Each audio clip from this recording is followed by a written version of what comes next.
Bienvenidos a su programa Bitácora Mexicana, este espacio de plena libertad de expresión, de debate y de reflexión de la televisión pública. Su amigo Porfirio Muñoz Ledo. Hoy tenemos a discusión un tema que frecuentemente olvidamos los que vivimos en la ciudad, los citadinos, que es el tema del campo mexicano, que quizás sea el reflejo en lo económico, en lo social y en lo político del gran desastre de nuestra economía.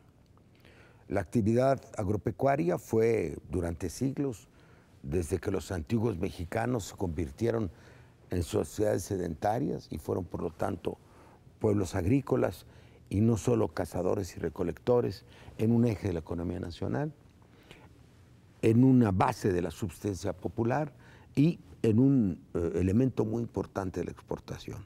Hoy vive, yo creo que el peor momento de su historia.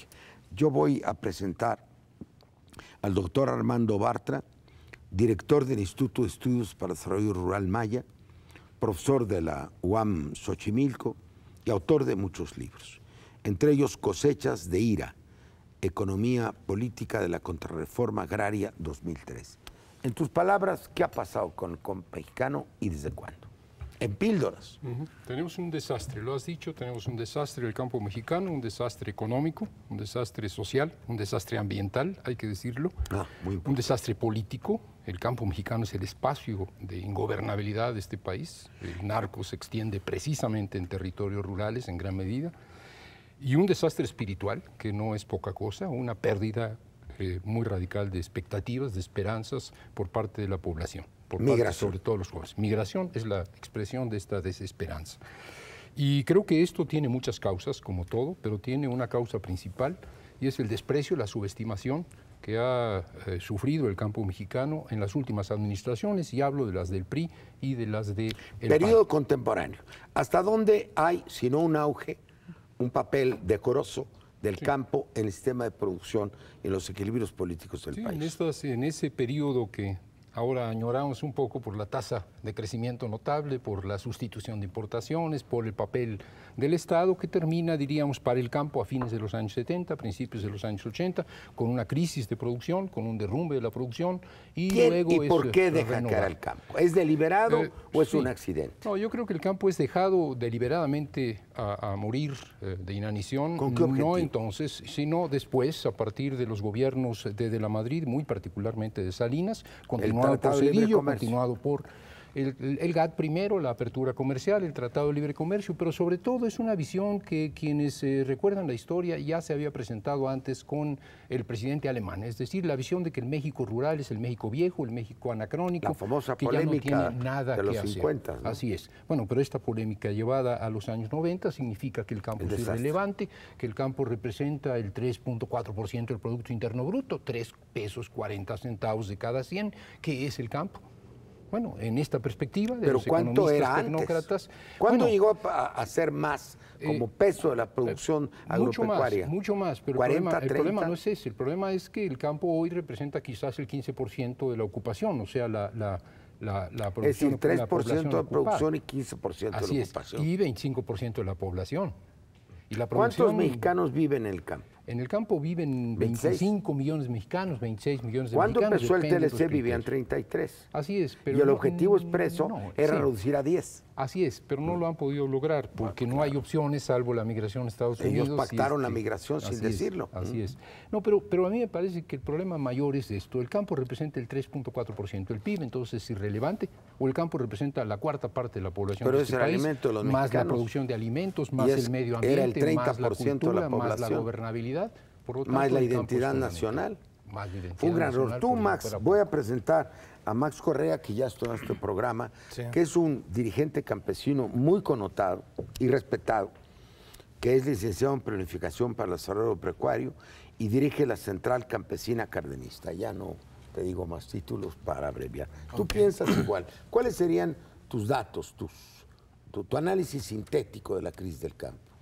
Bueno, en el campo viven los más pobres de México, que se calcula la pobreza en cerca de 50 millones.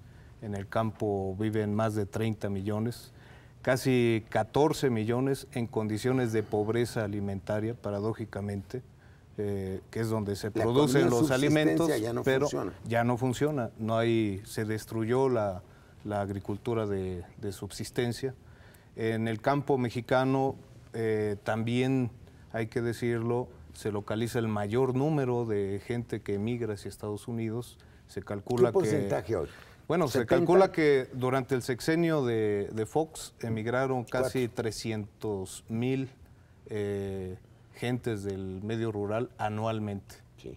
3 por 6, 18. Así La es. migración total fue 3 millones. Vamos a decir que en el medio rural existen alrededor de 3,5 millones de ejidatarios y comuneros que son dueños de un poquito más de la mitad del territorio nacional, cerca de 103 millones de hectáreas. Por lo tanto, para las organizaciones campesinas, el campo es un asunto de seguridad nacional, porque... en el sentido alimenticio y en el sentido de seguridad física y jurídica. Bueno, porque es soberanía territorial, sí, y en este caso también soberanía alimentaria. Creo que... Y soberanía sobre el territorio, en el sentido, desde luego. Como dice muy bien nuestro amigo Armando, que el narco ha hecho sus tragos en el campo. Claro, porque el caldo de cultivo, el desempleo, la pobreza, la falta de alternativas de futuro para los jóvenes, pues representan el caldo de cultivo, la reserva de la cual se nutren las organizaciones Una pregunta que se me ocurre un poco fantasiosa, pero que la gente... ¿Qué número de hectáreas, qué porcentaje, que es muy difícil de definir, hoy en el campo están destinadas a la producción de droga? Bueno, 15, 20, 30%. Sería aventurado decir una cifra, pero más o menos. Y también peligroso. No importa. Bueno, yo no sé, mi intuición es que es como el 20. ¿Tú Mira, el menos presidente del Tribunal Superior Agrario, decir? El presidente del Tribunal Superior Agrario, que es una autoridad agraria en el país, habló de casi un 20%. Ándele, entonces sí. Entonces, ¿dónde? Bueno, pues en las regiones expulsoras de mano de obra, en las regiones donde se localizan los más altos índices de pobreza. ¿Qué se produce como droga en el campo? ¿La amapola, que es marihuana? ¿Algún otro sembradío que no sea amapola? Pues marihuana y amapola, vamos a decir. Exacto, ese es el fuerte. Ese es el fuerte. Ahora, la otra producción es de drogas sintéticas y ahí tienen que ver las aduanas y el lavado de dinero. Pero ¿sigue siendo la base de los narcos el campo o no? Yo creo que sí. Ahora... La base histórica. Yo creo que no histórica, sino novedosa. Mira, Porfirio, hay varias regiones, hay varias regiones donde los jóvenes no tienen otra alternativa más que sumarse a las filas de la delincuencia organizada. Claro, o si no ¿Por qué? Porque ya no están regresando de Estados Unidos, ¿sí? Está disminuyendo por la crisis financiera la cantidad de remesas, más que se calculaba en casi 22,000, 24,000 millones de dólares anuales. Hay una disminución de más del 14% de remesas, lo cual está agudizando también la situación de la pobreza en el campo. Pero yo quisiera llamar la atención sobre un tema. México, en estos años de Tratado de Libre Comercio y neoliberalismo, ha perdido su soberanía alimentaria y nutricional. Así es.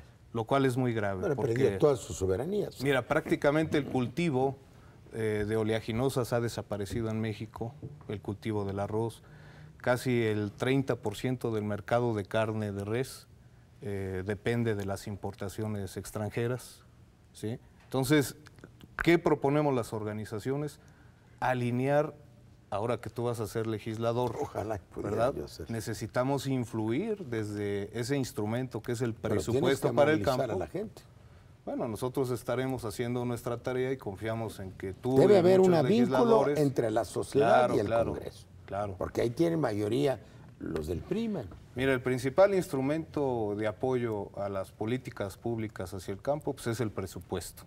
Entonces necesitamos defender... somos minoría para acceder al presupuesto. Bueno, pero somos inteligentes, eso es lo claro, importante. hay que plantear un presupuesto alternativo. y hacerlo público frente a la nación y no entrar a la cambalachada.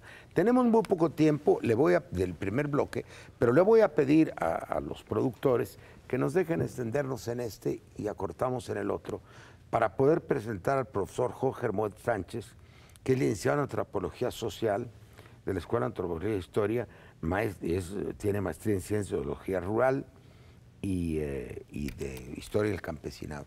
¿Usted ve, maestro, igual esto, un dato adicional antes del corte?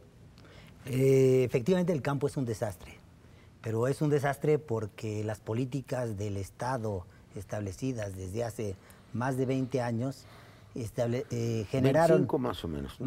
Más o menos. Una cuestión, nos quejábamos de un Estado ineficiente, de un Estado con sistemas de corrupción, de clientelismo. Los tenía, los tiene peores. Pero que había un apoyo para la producción y el fomento agropecuario. ¿Cuántos apoyos se perdieron? México se fue con la finta del proteccionismo, de que no había que proteger al campo. Europa fortaleció el proteccionismo, nosotros lo bajamos. Fue fertilizantes, crédito. ¿Qué se le quitó al campo? Se le quitaron los créditos, se le quitaron los fertilizantes, se le quitaron los sistemas de abasto, se le quitaron una serie de elementos que posibilitaban al campo tener condiciones de producción, así sea bajo esquemas de pequeños agricultores, de pequeños campesinos, que eran rentables bajo una lógica de producción de sostenimiento familiar. Esto se derrumbó y se derrumbó bajo una fertilizantes, asistencia técnica, créditos, toda una serie de insumos, maquinaria, ahora, fue perversidad, equipo. Es que la gente a veces fue una cree que política. Convertimos a los neoliberales en diablos. Hay una declaración del Vaticano y ahora de la jerarquía eclesiástica muy interesante, están los periódicos hoy. El diablo sí existe. No es una tendencia del alma humana. Los exorcistas tienen razón. El diablo es un ente que nos devora. Yo no quiero que la gente crea que estamos exagerando por razones ideológicas.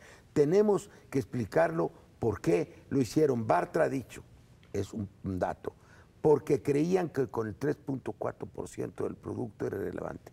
No había un proyecto político y económico detrás, porque no se puede hacer eso de modo tan irresponsable. Se apostó a importar productos que en ese momento salían más baratos que fomentar la producción nacional.